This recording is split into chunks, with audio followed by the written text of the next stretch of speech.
बहुत बहुत स्वागत है एक बार फिर से घटना चक्र में आपका। हम बात करेंगे अन्ना हजारे के अनशन का। सबसे पहले दिखाते हैं आपको हम अपनी ये रिपोर्ट। उसी राग में, उसी गीत में, उसी राग में संसद को लहूलुहान किया है। मुझे जबरदस्ती उठा के यहाँ से सरकारी अस्पताल में ले जाने की कोशिश करें। एक तो मैं उनको ये कह देना चाहता हूँ कि मेरे स्वास्थ्य की परवाह चिदम्बरम साहब से ज्यादा इस देश के लोगों को है।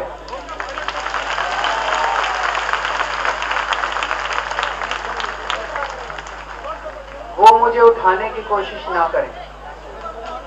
दूसरी बात, वो ये कह रहे हैं कि इंडियन पीनल कोड आईपीसी के तहत मैं आत्महत्या करने की कोशिश कर रहा हूं। मैं उन्हें कह देना चाहता हूं कि मैं आत्महत्या करने की कोशिश नहीं कर रहा, यहां बलिदान देने के लिए बैठे हैं। दोनों में फर्क है। कहा खून खोलता है जब हमारा मिलकर कहता देश है सारा। ये जन लोकपाल की जंग और जंतर मंतर पर जारी टीम अन्ना के अनशनकारियों की ये आग क्या सरकार के साथ आर पार की लड़ाई का लक्ष्य है, या एक बार फिर जनता को जोड़ने की जद्दोजहद, या खुद को आंदोलित करने का अंतिम अस्त्र? जी हां, बलिदान और जान की परवाह न करने का पराक्रम दिखाती टीम अन्ना की आक्रामकता मानो अनशन की आग से जनता को एक बार फिर आक्रोशित करना है। सत्ता और सियासी गलियारों से लेकर गली चौराहे इस आग की तपन को महसूस करें और जंतर मंतर एक बार फिर बड़े आंदोलन का गवाह बने। इसके लिए टीम अन्ना सेहत को संकट में डालकर मानो साख के संकट को चुनौती दे रही है। लोकपाल जरूर आएगा। आप इतना तकलीफ उठा रहे हैं, इसका मतलब लोकपाल आएगा। आज जब तक नहीं आता तब तक मैं भी नहीं रुकूंगा। सत्ता और सियासत पर निशाना तो मीडिया से बदसलूकी और फिर उस पर मीडिया से माफी का ये अंदाज। यहाँ पे जितने मीडिया के लोग, रिपोर्टर, कैमरामैन रात दिन मेहनत कर रहे हैं, ये अपनी खबरें भेज रहे हैं, लेकिन मीडिया के मालिक जो हैं वो उनको नहीं चला रहे हैं। उनको अब सोचना पड़ेगा कि वो किसके साथ हैं। उनके ये बात कहने से यहाँ पे कई लोग भड़क गए और उन्होंने मीडिया के इन साथियों के साथ बदसलूकी की। मैं उस बदसलूकी के लिए माफी मांगता हूँ।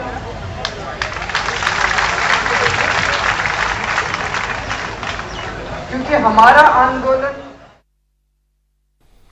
आपने अन्ना को भी सुना, आपने केजरीवाल को भी सुना, और हम सबसे पहले विवेक जी आपसे जानना चाहते हैं, ये लगातार ये लगभग साल भर से ज़्यादा हो गया पार्लियामेंट में जो कुछ हुआ, लोकपाल, जन लोकपाल या लोकपाल को बिल को लेके जहाँ भी चीज़ें अटकी, अगर पूरे चीज़ को आप इसको एक कंक्लूड करना हो आपको, तो आप कैसे कंक्लूड करेंगे इस पूरे चीज़ को? देखिए, इसमें दो बातें साफ नज़र आ रही हैं। एक तरफ तो ये कि अन्ना के इस अनशन को, केजरीवाल की इस पूरी टीम को किसने वैधता दी, किसने लेजिटिमेसी दी, इनकी औकात क्या थी, ये जिसने अगर बताया वो सरकार थी। सरकार एक बार पहले गई, उसने बात कर ली, अनशन खत्म करवाया, फिर दोबारा बात की और पूरे पार्लियामेंट को, पूरी व्यवस्था को, पूरी राजनीति को गाली बकी गई और फिर भी सरकार ने इनको वैधता दी। और आज तुरंत माफी मांगते हैं मीडिया से। ये लोग मीडिया को पार्लियामेंट से ऊपर मानते हैं, संविधान से ऊपर मानते हैं। इसका मतलब यह हुआ कि मीडिया ही इनका ऑक्सीजन है। अगर मीडिया ना हो तो ये लोग न रहे जिंदा। एक बात तो ये कंक्लूड हो जाती है और इसीलिए इतनी तीव्र गति से इन्होंने मीडिया से माफी मांगी, पार्लियामेंट से माफी नहीं मांगी, नेताओं से माफी नहीं मांगी। दूसरी बात यह दिखाई पड़ रही है कि सरकार को अब नहीं झुकना चाहिए। सरकार 2 बार इनकी जान बचाने के लिए और पूरे उसके लिए झुकी है। अब की कम से कम इनको और धैर्य रखना चाहिए और यह आंदोलन मुझे नहीं लगता है कि सफल होने जा रहा है। शकील साहब, ठीक तो कह रहे हैं विवेक जी, इसमें कुछ कहने की ज़रूरत है नहीं। असल ये है कि जमहूरियत में जब सरकार होती है तो कई बार सोचती है बेहतरी के लिए कुछ निर्णय लिए गए, लेकिन वो निर्णय कभी कभी बेहतरी के बजाय नुकसानदेह होती है। हम समझते हैं इस मामले में वही हुआ, और ये बात सही है कि हम देश की मीडिया को हम बड़ा भुला तो नहीं कह सकते, लेकिन हम ज़रूर ये कह सकते हैं कि ये मीडिया के ये टाइगर हैं जो इन्होंने प्रस्तुत किया था। और जैसा बोल रहे हैं भाई हमारे, सही बोल रहे हैं कि 2 दिन अगर इनका ब्लैकआउट कर दीजिए तो तीसरे दिन ये मीडिया के खिलाफ इनके आंदोलनकारी कैमरे तोड़ने लगते हैं, गालियां देने लगते हैं मालिकों का, वरना स्तुति करते हैं। तो ये आंदोलन जो मीडिया स्पॉन्सर्ड था, ये तो आज साफ हो गया कि मीडिया के जरिए ये लीडर बनाए जा रहे थे। अब उनके पीछे जो लोग हैं, जो नागपुर के लोग हैं, अब ये 2 आंदोलन जो करप्शन के नाम पर या विदेशी पूंजी लाने के नाम पर जो चल रही है, ये दोनों आंदोलन स्पॉन्सर्ड है जो 14 के इलेक्शन के लिए है। वो जो बीजेपी या ये जो अपोजिशन अपना रोल करने में हिंदुस्तान में विफल रही है, एकदम बुरी तरह से नाकाम रही है, और जनता तो सरकार नाकामी के खिलाफ नहीं है, नहीं, जनता विपक्षी नाकामी के खिलाफ है 100%। इसमें सरकार की कोई नाकामी है नहीं, की क्योंकि सरकार ने तो बहुत काम किया है, बहुत अच्छे काम किए हैं। यूपीए सरकार में कोई घोटाले नहीं हुए, बड़े भ्रष्टाचार नहीं हुए, इसलिए वो उस पे तो कोई आरोप लगा नहीं सकता विपक्ष। नहीं, इनका क्या है ना, ये 14 के लिए सीधे विपक्ष कोई काम नहीं कर रही है, इनडायरेक्ट तरीके से ये आरएसएस की एक पॉलिसी के तहत ये आंदोलन किया जा रहा है। अपोजिशन पार्टी क्यों नहीं आती है इतने बड़े कार्य को, अगर ये सरकार इतनी विफल हो रही है, अगर आप सरकार वो है, लेकिन वो पर्दे में रह के इस तरह के काम 14 के इलेक्शन के लिए 2 एजेंट खड़ा किए हैं, जिनको जनता ने देख लिया, फेल कर गए, इसमें कुछ नहीं है। वो अब बीजेपी को भी कहती है कि सत्ता पक्ष और विपक्ष दोनों मिली भगत है भ्रष्टाचार में उनका, और कहते हैं 15 मंत्री के खिलाफ, वो कहते हैं 15 मंत्री जिनके खिलाफ, नहीं ये कह देंगे वो सब करप्ट हो जाएंगे। इनको तो शर्म आनी चाहिए। जिस दिन प्रधानमंत्री का ओथ होता है उस दिन प्रधानमंत्री के खिलाफ, राष्ट्रपति के खिलाफ, ये हिंदुस्तान के किस संविधान के तहत ये है? इन्होंने 6 दिन के लिए मांगा है और बॉन्ड भर के दिया था कि हम सरकार के फैसले मानेंगे, और जो पुलिस कहेगी, और आज यहां पर आंदोलन की धमकी दे रहे हैं और नया हंगामा कराने की साजिश रच रहे हैं। क्या है ये लोग संविधान को, कानून को नहीं मानते हैं। मीडिया ही इन्हें सबसे अच्छा समझती है जो आप उनकी बात करते हैं। 4 मंत्री जो गए मीडिया के कारण गए थे उनसे बात करने के लिए, क्या रामदेव से बात करने के लिए मीडिया के कारण गए थे? क्या सरकार का डेमोक्रेसी में बात करने का एक राइट है ना। कैसे सरकार, अगर बात नहीं कीजिएगा तो सरकार को बात करते हैं। सरकार झुकी भी इस मामले पर, काफी हद तक झुकी, जितनी झुकने नहीं चाहिए थी। इसीलिए ना कि हम अब ये संविधान बनाने लगेंगे, क्या कहता है, बाहर तो पार्लियामेंट को भंग कर दो ना। पार्लियामेंट की क्या जरूरत है?